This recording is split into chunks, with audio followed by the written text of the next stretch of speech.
Ni kisah lepas raya hari tu. Tapi mama baru sempat nak edit. Duk kampung macam ni memang seronok.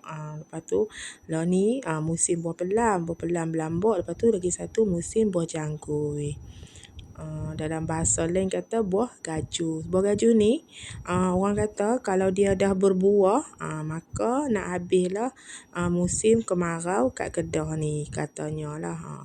Buah dia pula warna kuning. Lepas tu kan Allah, debat-debat gemuk-gemuk sungguh, bergayut-gayut, geram lah tengok. Lepas tu ni dengan anak-anak, anak buah semua, kami pakat mai petik duk atas pondok ni saja. Lepas tu pakatlah petik buah janggut ni. Tapi kena hati-hati tau sebab dia ada getah. Silap hari bulan boleh luka kulit juga kalau yang muda tu. Syok mereka ni duk kutip buah banyak. Lepas tu tak tinggi sangat. Bolehlah anak-anak duk happy-happy petik ni. Tengok ni bergayut-gayut buah. Lepas tu naik atas ni senang lah si kecil ni nak petik. Dia lah paling beria. Siap nak makan lagi buah. Bila banyak kita jadi tak torah nak petik mana satu. Ni kami cadang nak buat kerabu. Okey, ni adik ipar mama petik pula pucuk. Kita nak buat ulam sagi makan dengan sambal belacan. Okey, ni nak buat kerabu kena ada cabai. Kita ni lah, kita petik cabai pokok mak ni. Ada masak, ambil sikit dah lah.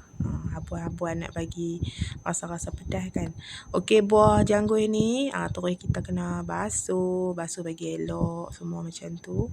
Lepas tu kita ni lah tuskan sejak. Okey, sebelum tu kita buang dia punya biji tu. Masa kecil-kecil biji ni kita himpun. Lepas tu bakar. Lepas tu hitam belegek tu pakatlah katok-katok makan isi dia. Siapa pernah makan macam mama. Okey, seterusnya kita kenalah hirai-hirai buah janggut ni. Potonglah ikut suka. Mama potong macam ni saja. Lepas tu dah settle hirai semua. Kita kena perah. Kalau kita nak perah sebelum kita hirai pun tak ada masalah. Ni sebab kita nak bagi senang lagi proses perah tu kan. Dia kecil-kecil dah jadi kan. Lepas tu kita perah lah buah ayak ni. Kita ambil je dia punya isi macam ni. Sebabnya ayak ni dia akan kelat. Lepas tu dia akan buat kita jadi batuk-batuk sikit. So kita perah. Jangan tanya sebab apa. Sebab daripada zaman dulu memang tok-tok kita buat pun dia perah.